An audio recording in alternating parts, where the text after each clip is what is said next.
Welcome back to Making Video Your Business. Today I'm joined by my good friend, Kirsty Franks. Kirsty. Oh, hi, mate. I can't believe I'm here. I can't believe you've so finally much. made it. Thanks so much for coming. Thanks for having me. So, for people at home who don't know who Kirsty Franks is, can you just give me a little bit of a potted history of who you are and what you do? I've been in marketing for 20 plus years. I know. I don't look it. You don't look it. Yeah. I've been in marketing for 20 plus years and I look it. The grey started to come. So backtrack a little bit before that. So my family come from the entertainment industry. Right. So when I was kind of 14, 15, I was sure that I was going to be an actress and a singer and that was going to be my career. At about 17, I realized that actually I would need to go make some money. Yeah. And ended up in marketing because I knew that I needed to do something where I could bring some flair, some creativity, some of my personality. And then started working right from the bottom rung of the ladder, went to night school, got my marketing qualifications while I worked, and did that kind of good old organic thing of grafting and working my way up the ladder. So worked in a whole host of different sectors, B2B, B2C, financial services, entertainment, not-for-profit. And then later on in my career, I ended up working quite closely with businesses that were going through private equity investment or going through significant periods of growth. And it was at that point that I got approached by Lomond to go and join them as their group marketing director. So I joined the board at Lomond and worked with them for a while they were going through their merger. And so my first foray into property at that time, if you like. My dream had always been to have my own business. Yeah. And you'll know that from somebody who's worked in marketing for an awful lot of years, you work with a lot of different marketing agencies. Yeah.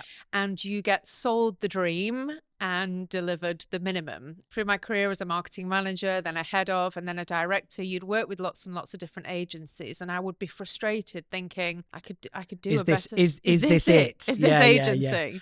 Yeah. Marketing agency. So then at my time at Lomond, I saw the opportunity within the property sector. Obviously, there's a huge amount of competition out there, and I really saw that I could make a difference from a marketing perspective, and that's when Frank Marketing was launched. So we support a whole host of different clients, but predominantly in the property sector. Yeah. With the marketing. And then shortly after starting Frank Marketing, I got a phone call. Yeah. From Gareth Samples. I remember this really well because we were working on 2 or 3 projects. You're like, yeah, we should definitely do this in the new year. And then all of a sudden you had a job. Yeah. So I got a phone call from Gareth at TPFG, and he said, oh, Kirsty, can you just come and support me for 3 months and have a look at our marketing strategy? Yeah, of course I can, Gareth. Anyway, nearly 2 years later, I'm firmly part of the family now at TPFG, and I'm the group marketing director and look after the marketing functions across now what is a incredibly large group. Huge. and 18 brands and under the umbrella of TPFG now. So I guess I've got 2 hats. One is my career within TPFG, and then Frank Marketing Agency, which is still very much around focused on supporting property sector clients, and my business partner Peter is now the MD of that business, and we've got a big team of people within the agency. So yeah, the 2 worlds really do become one. Can you talk to us a bit about Women in Estate Agency, the work that does, and how vital it is? It's one of my greatest honours to be part of the Women in Estate Agency group. I joined the committee in 2022. And as a committee, we are all incredibly passionate about what we do. So the movement is all around equality. Mm-hmm. So how can we support and achieve true equality for women within the estate agency sector? And we do this in a whole host of different ways. So we have our Facebook group, which now has over 4,000 women as part of that group. And that is an incredibly active Facebook group. We must have 20 odd questions being asked every day.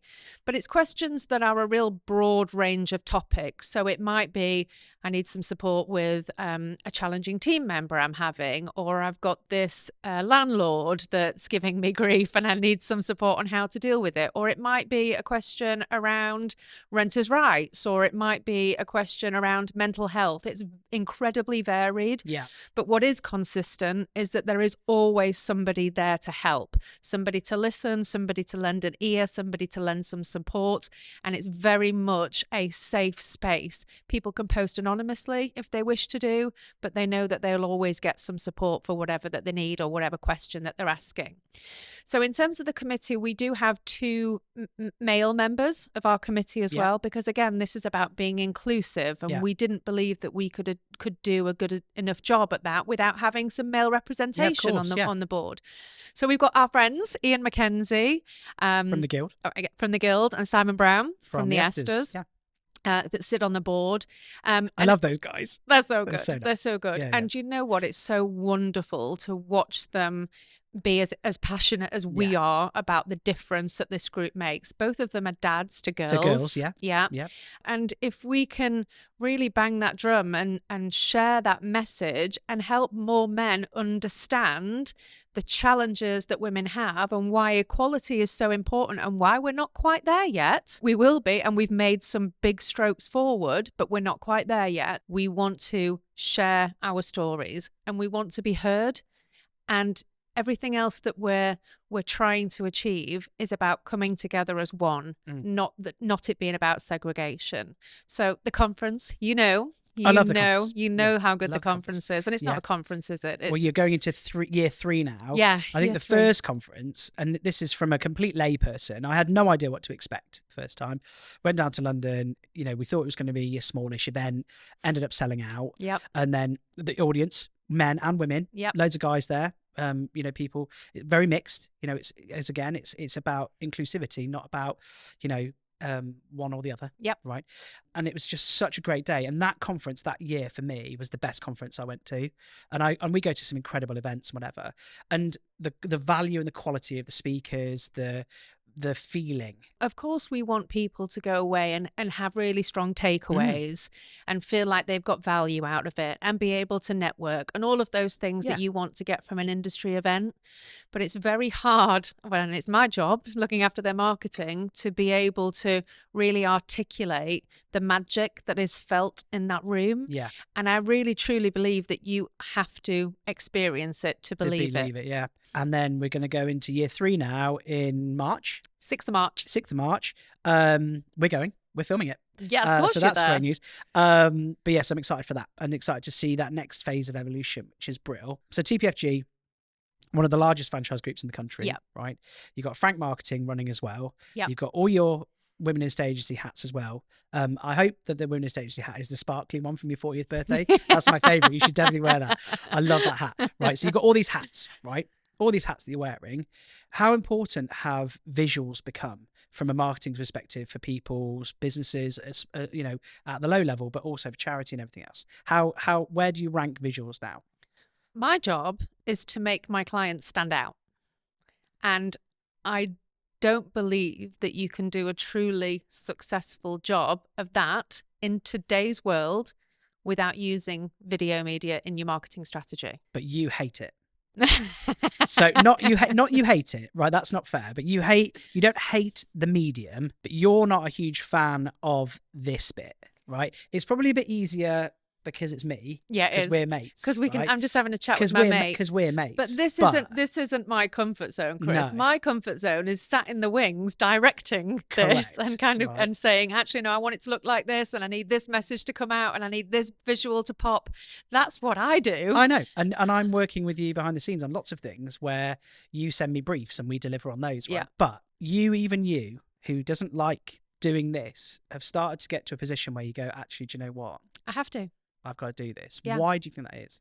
Because I have to promote my personal brand as well. And I want to stand out as an individual. And I think there's only so much that you can do in terms of the other marketing channels without me getting out of the comfort zone and really making this visual so that people get to know who I am, the real me, and what I'm all about. And I think there's an awful lot to me and my story, and more than we'll have chance to talk about today.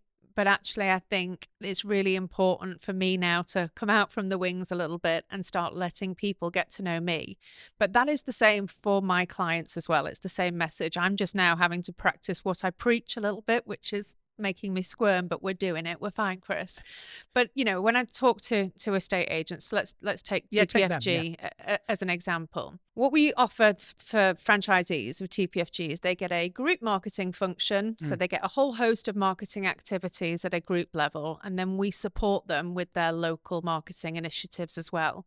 Video is playing a huge part of that now. So we're trying to look at how we give them the tools, how we give them the training to do more and more video, encouraging them to get their teams in front of the camera, because that's what's standing out. That is what is getting the engagement. There's so much competition now in the local market for estate agents. The way that you're going to gain market share, the way that you're going to gain more listings is by absolutely standing out.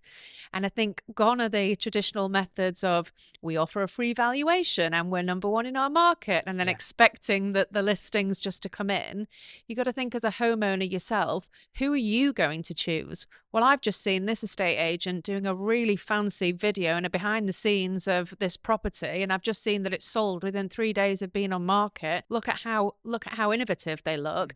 Look at how much they stand out. I can see a real person that I can believe in and I can trust. They're the person that I'm going to choose to sell my house. That's the key part for me. So all of the other stuff that you've said is 100% accurate, but I've got a phrase that I really like. The best known beats the best. It's one of my favorites. If you're the most well known, regardless of whether your product is the best in the market, perceptionally, you will be perceived to be the best because you are the most well known. I think where a lot of estate letting agencies fall down is they don't adhere to what you and I know to be quite almost firm marketing principle. There's a load of stuff that is sharp end sales. There is a load of marketing, advertising that is buy my stuff, buy my stuff, buy my stuff, right? The key bits for me are where the softer stuff. And I don't know whether you're adding any of that in or whether you thought about it, but it's that 80-20 split where 80% of your content should be advice, information, stats, reports, stuff that isn't constantly trying to sell, because a lot of people aren't in the mood to buy. A lot of people aren't buying right now. So how do you keep them warm and like start to encourage them towards you? And it's totally flipping the narrative in your head and in your business around what you're talking about. So instead of we do this, we do that, I do this, I do the other, aren't we so fabulous? What you need to be talking about is the local market. What's happening for your customers? What's happening in the local area? What's happening in the local schools? What are you seeing in terms of house prices? What are the challenges that your customers are having? What value do they need you to add? But also think about those messages. Talk as if you're having a conversation with your audience, which, by the way, you need to know who your audience is if you're going to have a conversation with them, because you Find need your tribe. Exactly. But then do it consistently. Because if you just rock up every now and again with some messaging, then you're going to be forgettable. You go to any city or town, Grantham's no different, Lincoln. I did a whole post on LinkedIn about this about a month ago. On Silver Street in Lincoln, there's about 15 estate agencies next door to each other, side by side, and they all do the same job. They all let and sell houses, do a bit of commercial, might offer you a mortgage. They all do the same job. Absolutely. And this comes down to brand as well.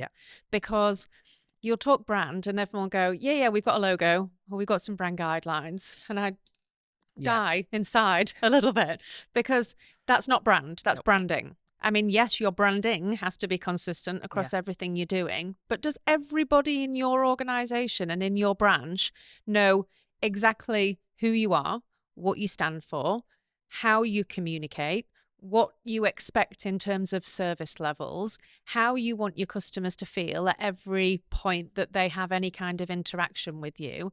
Do you do it consistently, time and time again? That's your brand. And it starts with your people. So making sure that you have got brand running through, brand and culture running through your organization, but then get those people to tell that message, put them in front of a camera. And it's scary. Trust me. I know it's scary, but people buy people. And it goes back to the best known beats the best. If you're best known, people are going to start to find you and then start to like you and trust you. Some people won't. Some people will hate you. Some people will not like you at all. there are loads of people who hate Elon Musk, but Tesla's still one of the fastest growing share prices on the planet because there's loads of people who don't hate him. There's loads of people who love him, and it's... Yeah, and I think what I find really interesting as well, and I see this opportunity massively for estate agents, there's a load of prop tech out there now. And yes, it's overwhelming choosing the right tech stack that you need for your branch, etc. But there's a load of prop tech out there that can automate a lot of your marketing. Obviously, you need to feed it the right information, have the right messaging to start with. You can automate things around your email marketing, around some of your social media, not all, around your canvassing, around your on-market prospecting, all of those things. Then you've got AI that can give you even more efficiencies within your branch, help you with content. I see AI very much just as a very good assistant rather than being the solution, but it's all there to improve efficiency. So imagine you can do all that much more efficiently than you're doing it now. Then you're freed up to do the more traditional side of marketing. And that's very much about personality, about people, exactly, and about going out and showcasing exactly what makes you unique. And I think the marrying of those two things, if an agent gets that right, that is where the magic happens. Mate, I 100% agree. Okay, on that then, what are your top 3 tips? Well, I ask every guest. What are your top 3 tips to getting started with visuals? So my first one is think about what you're trying to do and why you're trying to do it. So with anything in marketing, don't start it without a plan. Otherwise, how do you know you're going to deliver what you set out to achieve? And how do you then know if it's working afterwards? So what are you trying to do? What are you trying to say? Who are you trying to say it to? Come up with a plan, create a plan, write it down. It'll keep you laser focused on making sure that the content that you create is actually valuable. The next one will be around, don't expect it to be perfect from the first time that you try to do this. I'll probably watch this podcast back in a few months and go, oh, cringe, we'll do better next time, Chris. I mean, I think it's going very well. But on a serious note, you've got to jump in the water at some point, and it'll be uncomfortable at first. And, you'll feel like you're stuttering and not speaking in the right way, and your team might be pushing against it a little bit. But just try small little snippets to start with, or try a walkthrough of a property, or try a little Q&A with one of the team. Just try it. Try and do a bit of video. And I think the more you get into it, the more you'll really see that you can actually make a really big difference, and it's not as scary as you think it is. The third one for me is consistency. Don't start something you're not going to finish. I'd say if you are building video content into your marketing strategy, be realistic about the amount of content that you can create. If that just means one a month to start with, one video a month to start with, then be realistic that that's what you can do. But when you set that into your plan, be consistent about delivering it. Because I'm nosy. What's your favourite film? It's a really boring answer because you've probably heard it a million times, but it's going to have to be Shawshank. Oh, mate, I love it. Yeah. What a movie. In fact, do you know what? I watched it last week again. For probably the 30th time. And it just never gets old. What a film. What is it about it, do you reckon, that makes it so incredible? I mean, the story is amazing, but... The story is amazing. And I just think it takes you on such a journey, doesn't it? Yeah. And I think you end up wanting a result that you don't think you'd start wanting. And that's the art of storytelling, isn't it? Do you like a box set? Are you a big fan? Yes. Anything that's tickling your fancy at the minute? Anything that you love that you could recommend our viewers? Or me, actually, because I'm nosy and I like to watch box sets. Have you watched Sons of Anarchy? No. Oh my God, Chris. You need to watch Sons of Anarchy. What's that on? You'll get it on Netflix or on Prime, I'm sure. Yeah. It's about a biker gang. Don't watch it with the kids. It's pretty X-rated in places, but it's a good watch. I'm in. And I think, Michelle might quite enjoy it as well. Mate, I love that. Kirsty, thanks so much. It's been great spending time with you, as always. But thanks a million for your time. I wish you huge success in all of your jobs with all of your different sparkly hats.